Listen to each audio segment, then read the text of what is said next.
Mi nombre es Damaris Mercado. I'm Damaris Mercado, and I'm here through the Mercado Project supporting, cancer survivors Vejigante dance troupe. Both of my parents had cancer, and very sudden diagnoses that were just downhill immediately. With my mom, she had been diagnosed with chronic lymphocytic leukemia, and she was 52 at the time.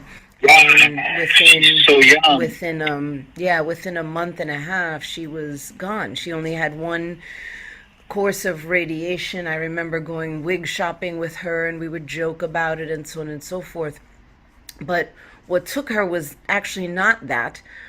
Maybe it eventually would have, because the survival rate is very is slim to none with that type of cancer. But she wound up having a cerebral aneurysm that went undetected.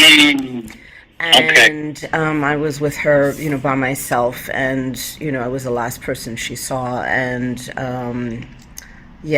I get flashbacks to that moment. Almost 32, 33 years ago, and so now I'm past the age she was when she passed, and I no longer have her as a reference of age. And so for several years, I was wondering about my own fate, and I'm too thinking, I'm living, my life as healthy as I can and doing all the things and the yoga and the dance and this and that and eating a certain way. But like you said, you just never know. And knock on wood, right now, it's not, not anything that I know of, right? But we all could be walking around with something and we don't know. And and then with my father, he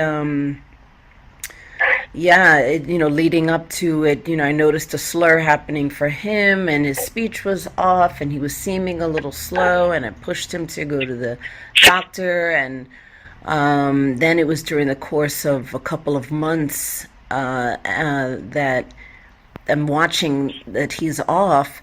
And then during the course of a move, he was moving from one place to the next. And during that weekend, he wound up having a stroke, which led him to the hospital. And that's when they discovered a tumor the size of a small orange in his brain. Wow. So, and that was stage 4 glioblastoma. So, he had just over 2 years, but it was it was a demise, to watch. That was very intense, and so you just don't know. You just don't know at what stage you're going to catch something. Or something gets caught, right? And things could be building for years inside the body, and creating and affecting our behaviors even, right? Right.